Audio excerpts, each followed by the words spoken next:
اس دین کی بلندی کے لیے اللہ کے نبی نے ہاتھ اٹھائے، اے میرے اللہ، عمر بن خطاب کا تجھ سے سوال کرتا ہوں، اللہم اعز الاسلام بعہد العمرین، میرے مولا یہ دو عمر ہیں، ایک عمر ابن ہشام ہے جو ابو جہل کہلاتا ہے، ایک عمر بن خطاب ہے، میرے مولا ان دو میں سے ایک دے دے۔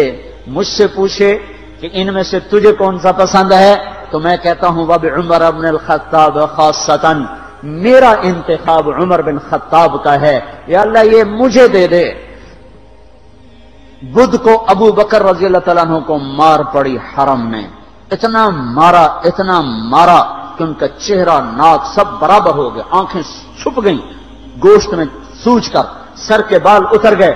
بنو تیم نے آ کے اٹھا کر لے کر انہیں اعلان کیا اگر ابو بکر مر گیا تو اس کے بدلے میں ہم اتبا کو قتل کریں گے، اور اتنے ٹائٹ اور سنگین صورتحال سارے مکے میں ہو گئی۔ صبح تک ہوش نہیں آیا، آخری پہر میں ہوش آیا تو ہوش میں آتے ہی فرمایا ماذا فعل رسول اللہ کے رسول کا کیا حال ہے؟ تو خاندان والے ناراض ہو گئے، جس کی خاطر تو اتنا خوار ہوا پھر اسی کا نام لیتا ہے، ہم جا رہے ہیں۔ پھر ماں سے کہنے لگے چلو اس کو کچھ کھلا پلا تو دو، رشتے ناطے کا بڑا خیال کرتے تھے قریش۔ ماں نے دودھ پلانا چاہا، کہا نہیں پہلے مجھے بتاؤ اللہ کے نبی کا کیا حال ہے، پھر دودھ پیوں گا۔ تو ان کی ماں تو بھی مسلمان نہیں ہوئی تھی، کہ مجھے کیا پتا تیرے ساتھی کا کیا حال ہے، کہ ام جمیل کو بلاؤ۔ ام جمیل حضرت عمر کی بہن ام جمیل آ گئیں، پوچھا اللہ کے نبی کہاں ہیں؟ کہا زید بن ارقم کے گھر پر ہیں۔ ٹھیک ہیں، کہا نہیں جب تک دیکھ نہ لوں مجھے چین نہ آئے گا۔ تو حال یہ تھا، ایک کندھا ماں کے کندھے پر ہاتھ رکھا، ادھر ام جمیل کے کندھے پر ہاتھ رکھا، گھپاؤں سے گھسٹتے ہوئے آپ زید بن ارقم کے گھر پر، گھر قریب تھا، دونوں ہی مسفلہ میں رہتے تھے، جس کو آج مسفلہ کہتے ہیں۔ مکہ ٹاور جو لوگوں نے دیکھا ہے، مکہ ٹاور کے پیچھے ہی ابو بکر کا گھر تھا، اسی طرف میں تھوڑا سا آگے زید بن ارقم کا گھر تھا۔ تو گھسٹتے ہوئے پاؤں کے ساتھ جب وہاں پہنچے، آپ کی جب نظر پڑی اللہ کے نبی کی تو گلے لگ کر آپ اتنا روئے کہ آپ کی ہچکیاں بند تھیں، پھوٹ پھوٹ کے روئے۔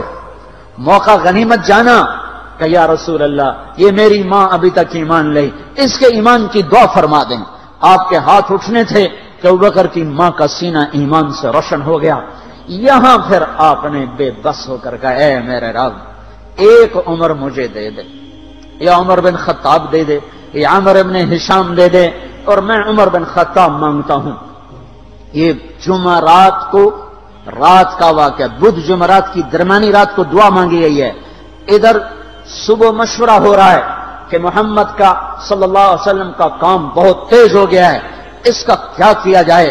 مختلف رائے، عمر کی رائے آ رہی اسے قتل کر دیا جائے، عمر کی رائے آ رہی ہے قتل کر دیا جائے۔ اوپر کیا فیصلے ہو چکے ہیں، نیچے کیا نظام چل رہے ہیں، بھئی کون قتل کرے؟ کہ میں خود قتل کروں گا، میں خود قتل کروں گا۔ سارے قریش کہنے لگے بے شک تو ہی اس قابل ہے کہ تو اس کو قتل کر سکے، اور کسی میں یہ ہمت نہیں ہے۔ بنو ہاشم سے، بنو مطلب سے کون ٹکر لے گا؟ ننگی تلوار لے کر جا رہے ہیں، یہ نہیں پتا خود قتل ہونے کے سامان پیدا ہو چکے ہیں۔ راستے میں نعیم بن مسعود ملتے ہیں، ارے عمر یہ سونتی ہوئی تلوار اور یہ غصے کے آثار کیا قصہ ہے؟ کہا آج محمد کا کام نمٹا دوں گا۔ کہنے لگے پہلے گھر کی خبر تو لے، کیوں؟ کہا تیری بہن مسلمان ہو چکی ہے، تیرے بہنوں ہی مسلمان ہو چکے ہیں۔ سارا غصہ ادھر منتقل ہو گیا، سیدھے پہنچے دروازے پہ دستک، وہاں خباب رضی اللہ تعالیٰ عنہ وہ ان کو قرآن پڑھا رہے تھے، دستک دی، ام جمیل ہوئی تو عمر آ گئے۔ خباب بھاگ کے اندر چھپے اور اندر تشریف لائے، آتے ایک تھپڑ مارا بہن کے منہ پر کہ تو بے دین ہو گئے، اور بہنوئی کو گرا کے مارنا شروع کیا، خون و خون کر دیا۔ سعید بن زید، یہ بھی عشرہ مبشرہ میں سے ہیں، سعید بن زید۔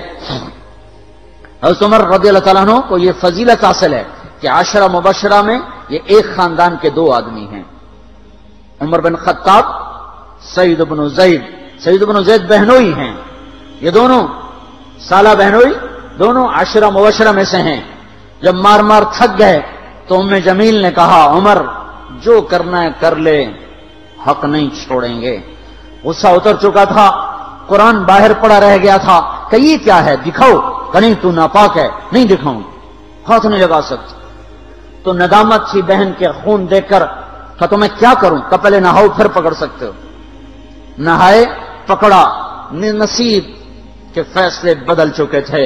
سامنے آیا طٰہ ما انزلنا علیک القرآن لتشقی. جب یہاں پہنچے تو دل کپ کپا گیا، ایک دم ایمان اندر میں اترا، جسم فراشہ طاری ہو گیا کہ مجھے محمد کے پاس لے چلو. تو اسی وقت خباب نکل آئے کہ مبارک مبارک عمر، لگتا ہے رات کی دعا تیرے حق میں قبول ہو گئی. تلوار اسی طرح ہاتھ میں زید بن ارقم کے گھر کی طرف چلے کہ وارڈ میں صحابہ نے دیکھا یا رسول اللہ عمر آ رہا ہے. حمزہ پہلے اسلام لا چکے تھے. فرمایا آنے دو، نیت ٹھیک ہے تو اس کا نصیب ہے، اگر نیت خراب ہوگی تو اسی کی تلوار سے اس کا سر اڑا دیا جائے گا. اندر آئے، دروازے پر دستک دی، اندر آئے تو آپ نے دیکھا اور ایسے دامن پکڑ کے جھٹکا دیا.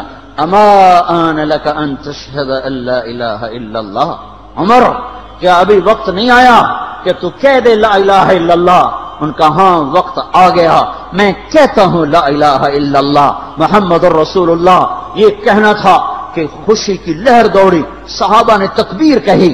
اسی وقت جبریل اترے، عرض کی یا رسول اللہ آپ کو عمر کے اسلام پہ خوشی ہو رہی ہے؟ فرمایا ہاں ہو رہی ہے. کہ سارے آسمان کے فرشتے بھی خوش ہو رہے ہیں. کیا عمر مسلمان ہوا؟ کیا ماؤں نے لال جنے تھے؟ کیا دھرتی نے انسان دیکھے تھے؟ آج تک دنیا ایسا بادشاہ نہ دکھا سکی